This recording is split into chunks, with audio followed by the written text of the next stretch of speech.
ይስጥልን ውድ የቻናላችን ተከታታዮች ዶክተር ሜላት ነኝ። በዚህ ቪዲዮ ስለ አጣዳፊ የኩላሊት ጉዳት ወይም ደግሞ ኤኬአይ በዝርዝር እናያለን። እስከ ቪዲዮ መጨረሻ ድረስ አብራችሁን ቆዩ። ለዚህ ቻናል አዲስ ከሆናችሁ ቻናላችንን ሰብስክራይብ በማድረግ እንጀምር። ወደ ቪዲዮ እንሂድ።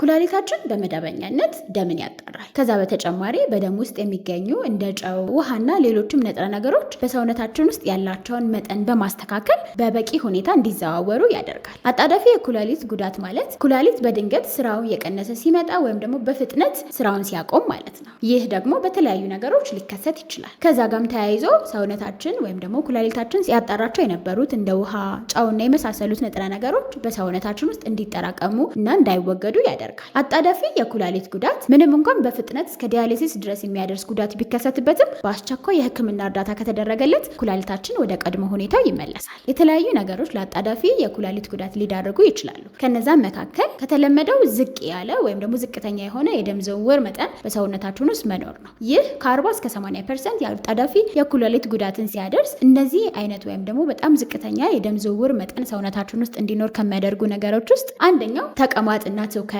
በተለያየ ምክንያቶች የሚከሰት የደም መፍሰስ፣ ከዛ በተጨማሪ የሰውነት ቃጠሎ መኖር፣ የልብ ድካም፣ የጉበት በሽታ፣ የተሰራጨ የሰውነት ኢንፌክሽን ወይም ደግሞ ሴፕሲስ ካለ፣ ከዛ በተጨማሪ ከእርግዝና ጋር ተያይዞ የሚከሰት የደም መፍሰስ ካለ፣ ሌላው ደግሞ መድኃኒቶች በተለይ ደግሞ ዳዩሬቲክስ የምንላቸው አይነት መድኃኒቶችን መውሰድ ለእንደዚህ አይነቱ የአጣዳፊ የኩላሊት ጉዳት ሊዳርገን ይችላል። ሌላኛው ደግሞ ከ5% በታች የሆነው የአጣዳፊ የኩላሊት ጉዳት ሊያስከትሉ ከሚችሉ ነገሮች ውስጥ የሽንት ቧንቧ መዘጋት ነው። የሽንት ቧንቧ በተለያዩ ነገሮች ሊዘጋ ይችላል። ከነዛ መካከል የኩላሊት ወይም ደግሞ የሽንት ቧንቧ ጠጠር መኖር፣ የሆድ የማህፀን ወይም ደግሞ የሆድ አካባቢ እጢ፣ አንዳንዴም ካንሰር ካለ፣ ሌላኛው ደግሞ በወንዶች ላይ የሚከሰት የፕሮስቴት ችግር ካለ ይህ አይነቱ በሽንት ቧንቧ መዘጋት ምክንያት የሚኖር ኤኬአይ ወይም ደግሞ አጣዳፊ የኩላሊት ጉዳት ሊከሰት ይችላል። አጣዳፊ የኩላሊት ጉዳት የሚያሳዩት ምልክቶች ምንድን ናቸው? ይህ ጉዳት ብዙ ጊዜ ብዙ ሰዎች ላይ ምንም አይነት ምልክት ላያሳይ ይችላል። ነገር ግን ምልክቶችን ካሳየ የሽንት መጠን ማነስ ወይም ደግሞ በጭራሽ ሽንት መሽናት ማቆም ማለትም በ24 ሰዓታት ውስጥ ከ400 ሚሊ ሊትር በታች የሆነ ሽንት መኖር፣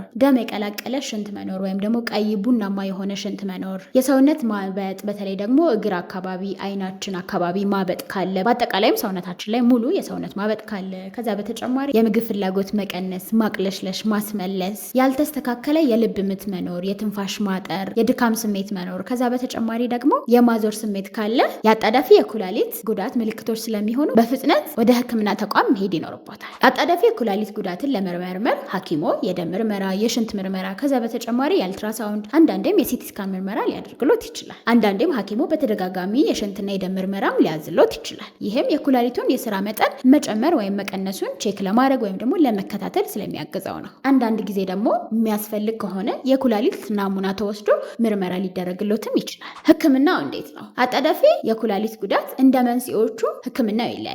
ስለዚህ ሐኪሞ ያሉትን የደም ምርመራ፣ የህክምና ታሪክ እና የቤተሰብ ታሪክን በማገናዘብ እና ደግሞ ምን እንዳስከተለው በመለየት ህክምናውን ያደርግሎታል። ከዛ በተጨማሪ አጣዳፊ የኩላሊት ጉዳት ያለባቸው ሰዎች አንዳንድ ጊዜ የኩላሊት እጥበት ወይም ደግሞ ዳያሊሲስም ሊያስፈልጋቸው ይችላል።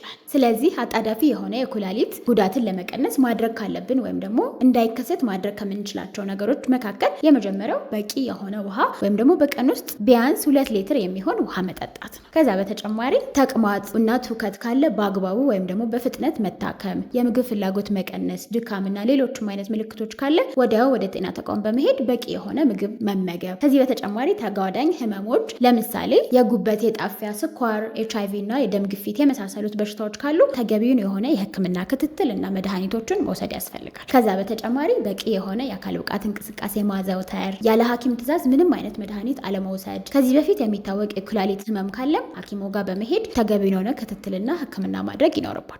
የትኛውም ጥያቄ ካላችሁ ኮመንት ላይ ያሳውቁኝ። ሐኪሞችን ወይም ደግሞ የኩላሊት ስፔሻሊስቶችን ማማከር ከፈለጋችሁ የዊኬር መተግበሪያን ከፕሌይ ስቶር ዛሬውኑ በማውረድ ሐኪሞቹን ቀጥታ ማማከር ትችላላችሁ። እስከሚቀጥለው ቪዲዮ እስክንገናኝ ቸርን ሰንብት።